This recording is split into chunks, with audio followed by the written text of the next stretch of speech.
A very good morning, students. I hope you all are doing very well. This is Sangeeta Mahavar, your social study teacher, and today we are going to start a new chapter of your textbook. The name of the chapter is The or Water Resources. This is the part 1 of this chapter. In the part 1 of this chapter, you are going to learn how essential is water for our survival, for doing day-to-day activities, as well as the main sources of water. Main sources means from where we are getting the water. But before starting, it is important for us to know something about Earth and human beings. Students, our Earth is made up of 70% of water. As you can see in the image, this is the part which is 70%. So this blue part is the 70% of water. Earth is made up of 70% of water. Students, as you can see, this is the land part which is 30%, which is in green color. So land part is 30% and water part is 70%. Our Earth is also called as a blue planet. Students, you all know the Earth is also called as a blue planet. But why it is called as a blue planet? Anyone can answer? Because more than half portion of the Earth is covered with water, as you can see in the image. Out of 100%, 70% of the Earth is covered with water is precious. Precious means qimti. So water is very precious for our life. Without water, we even can't think to survive. Human beings, plants and animals need water to live. As you can see, human beings, plants and animals all drink water. Plants drink water from their roots. As animals and human beings, you all know they drink water from their mouth. We cannot think or live without water. We need water to drink. We all need water to drink. We also need water to bath. To bath, we also need water. To wash our clothes, we need water, and to cook our food. For our food can't be prepared without water. For cooking food, water is also required, and many other day-to-day activities. There are many day-to-day activities which require water. So water is very essential. Water is also needed in the agriculture fields to grow crops and in the factories to make different things we need. So water is also required in the agriculture field. Plants need water, you all know that. Without water, plants even can't prepare their own food. So if plants don't have their food, so how can they survive? So without water, plants cannot be survived.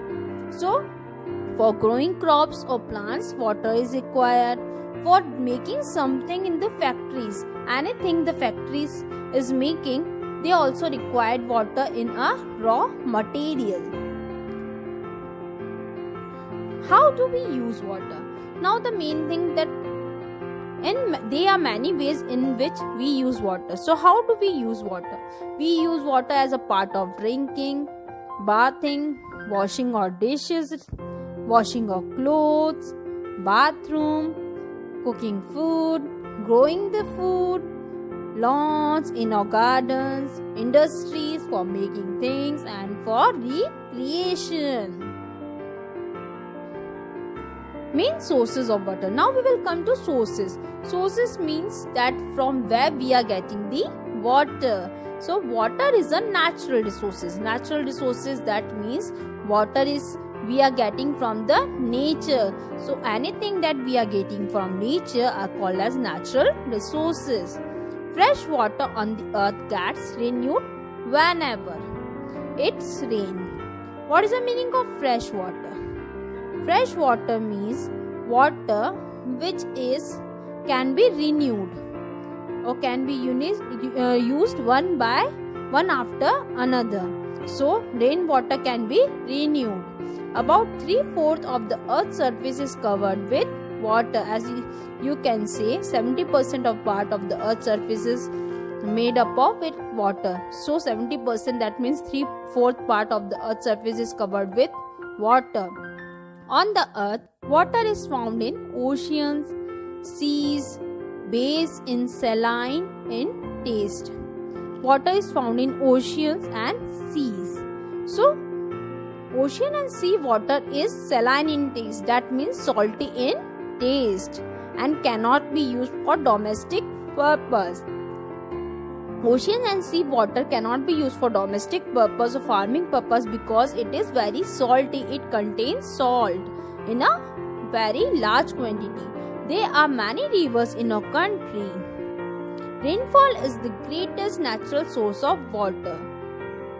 Rainfall is the greatest natural source. That means natural means getting from the nature. So rainfall we get from the nature. Rainwater fills rivers, lakes, ponds and some of it saps into the ground to make the ground water. So now students, rivers, lakes and ponds are filled by the rain water.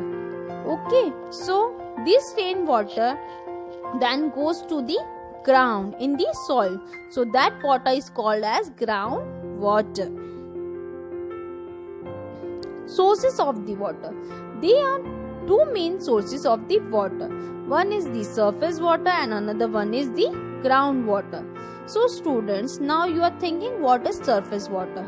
The water which is on the surface of the earth, they are called as surface water, like example lakes, ponds, streams, rivers, storage reservoirs. These examples, that means lakes, ponds, streams and rivers, these are the surface water. They remain on the surface of the earth. Now the second one is groundwater. Groundwater means a water which goes under the soil or under the ground of the earth. So they are called as groundwater, like open wells, tube wells, artesian wells, springs or infiltration. These are the examples of groundwater. Students, now some of the important definitions are here. Natural resources. Natural resources is what people can use which comes from the natural environment. So natural resources are those which we are getting from the nature. For example, air, water, wood, oil, wind energy. These all things we are getting from the environment. Now second is ocean, and ocean is a huge body. Huge means a very big body of salty water. Ocean covers 71% of the earth's surface. 71% of the earth's surface is covered with the ocean part. Now the third one is the sea, the salt water that covers the greater part of the earth's surface. ऐसा salt water which covered करता है, जो covered करता है greater part of the earth's surface. Oceans are larger than the sea and sea is smaller than the oceans. Rivers. A river is a large natural stream of water that flows over the land. Rivers carry fresh water to people, plants and animals all across the earth. So river water is a fresh water because it always flow one place to another, and we get it from the rain or rainfall. Lakes. A lake is a large body of water that is surrounded by lands. Lakes contain less than 1% of the world's fresh water, but they are very important freshwater sources. So lake is a large body which is surrounded by the land, and in the center there is a water. Groundwater. Groundwater that comes from the ground. The water which we are getting from the ground is called as a groundwater. It is a source of drinking water, also a major source for irrigation. Example, wells and tube wells. Students, part 1 is finished now. Thanks for watching this video, and if there is any query or doubt, you are asked to free.